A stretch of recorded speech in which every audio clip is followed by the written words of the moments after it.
Olá, esse é mais um vídeo sobre ética normativa e ele aborda as teorias chamadas consequencialistas.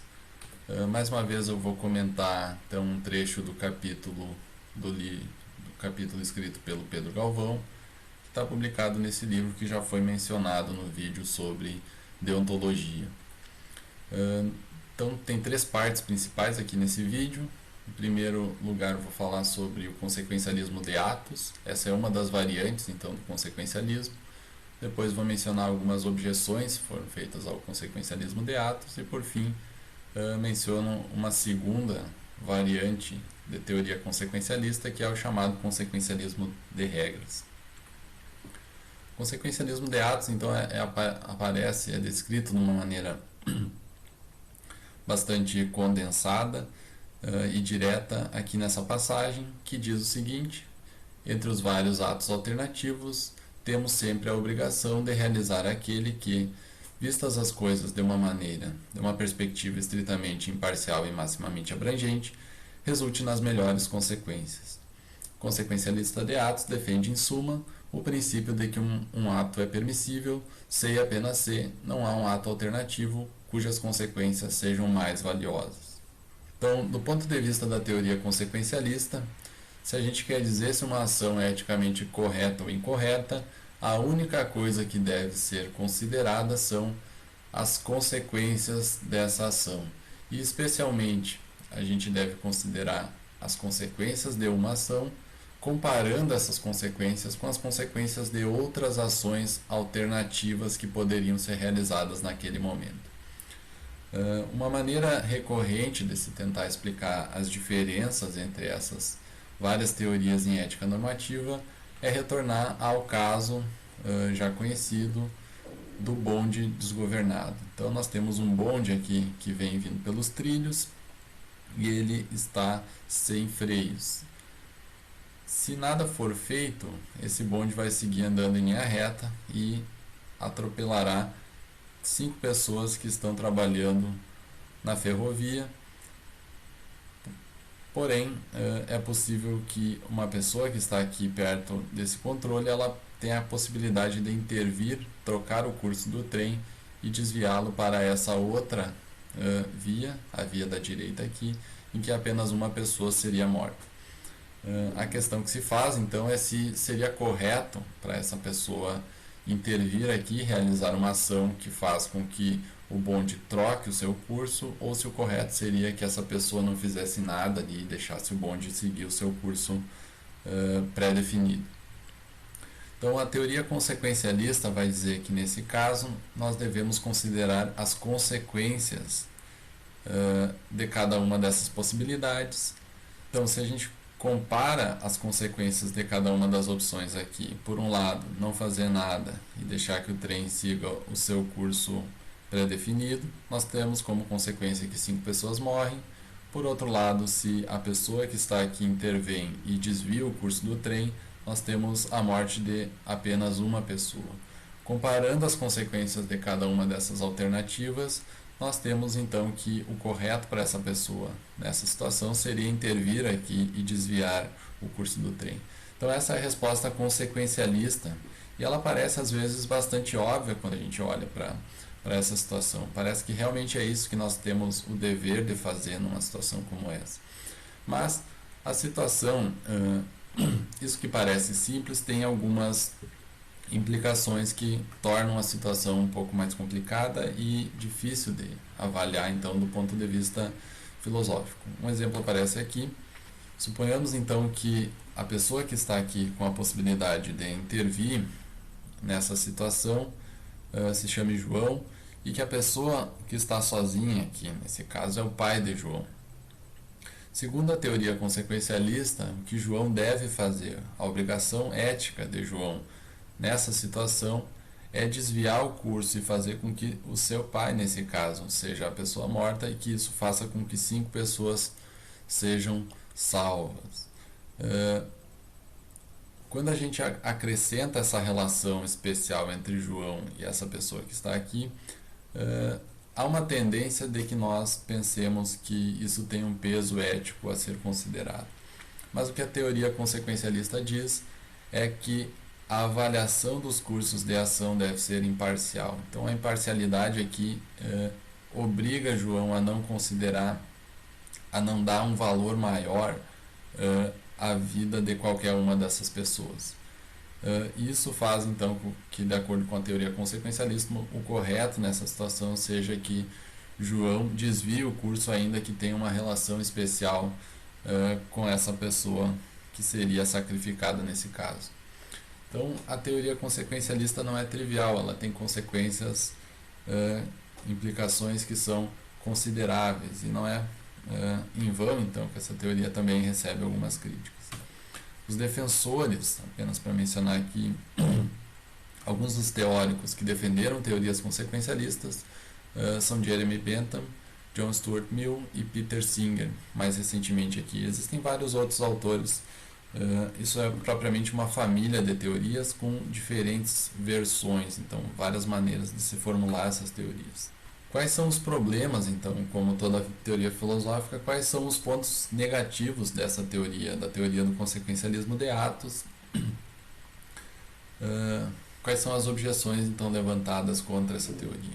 Então, aqui temos mais uma passagem. Os críticos do consequencialismo de atos alegam que a teoria é demasiado permissiva, então, permite atos que intuitivamente são errados, como matar ou torturar inocentes, se isso resultar em melhores consequências.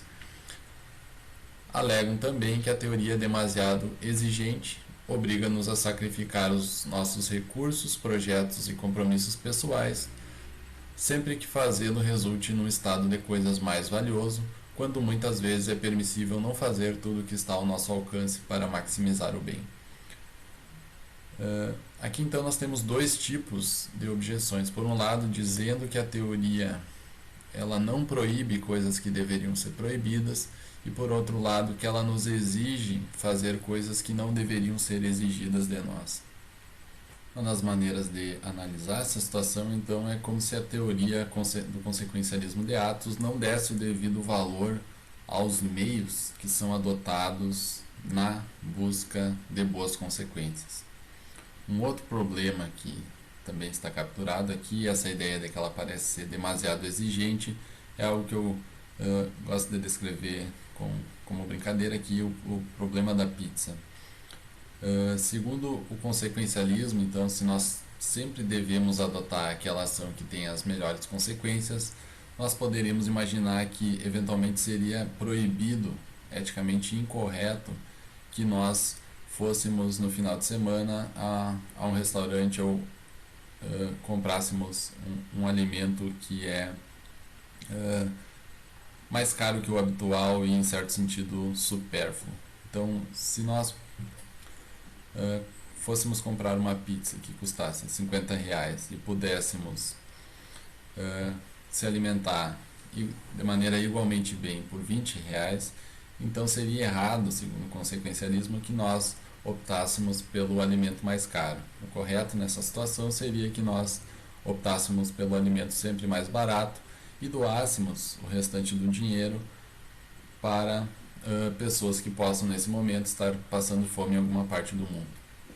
Isso, segundo alguns críticos, então, parece ser uma consequência, uma implicação demasiado exigente da teoria consequencialista.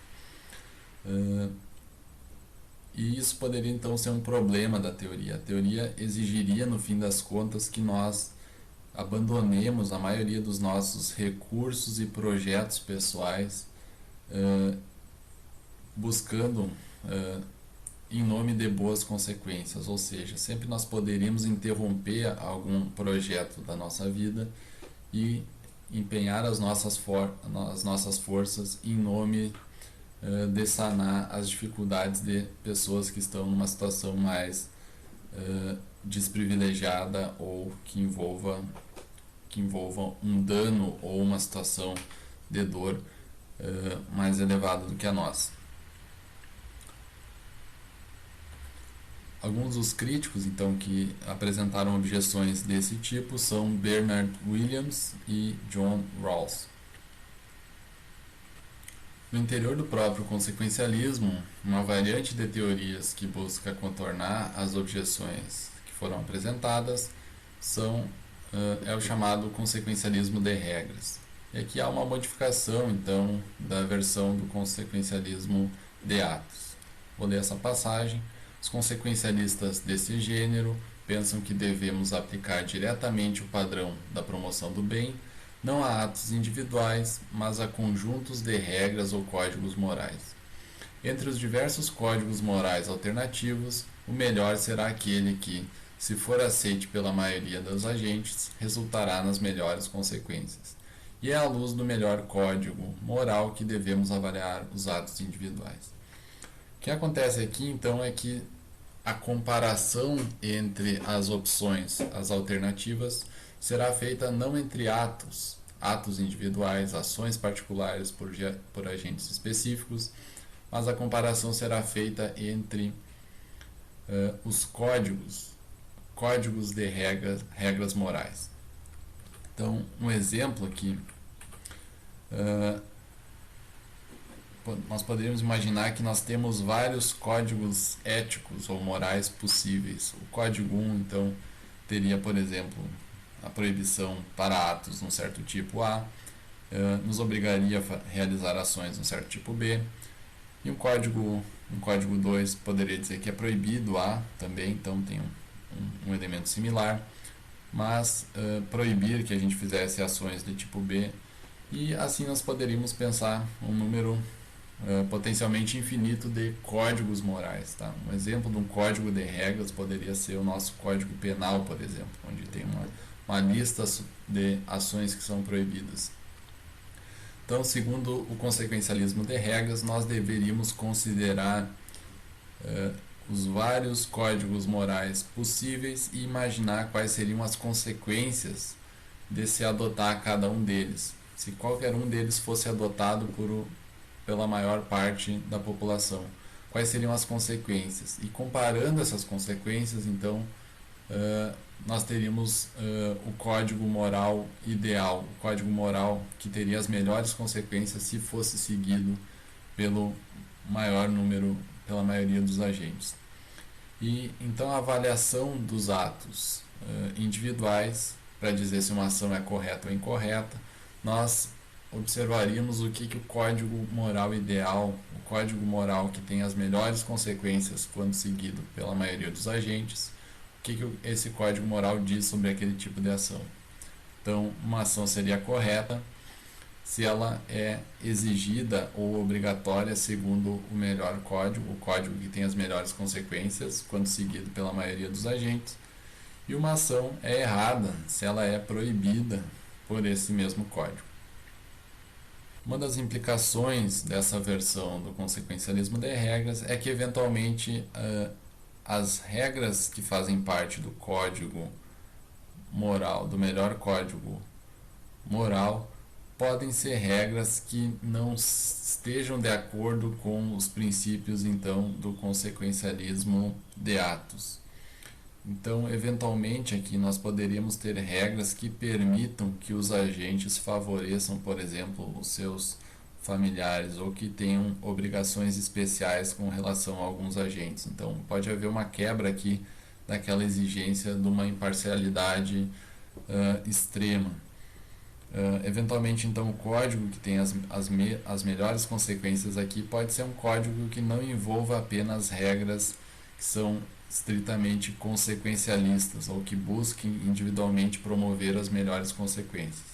Então, uma das críticas que essa variante aqui do consequencialismo pode receber é que, no fim das contas, ela já não é mais consequencialista num sentido forte aqui. Então, a consideração das consequências ela é muito mais diluída com preocupações que parecem fazer parte aí de teorias rivais na ética normativa. Então, em suma, foram esses temas que foram abordados aqui no vídeo.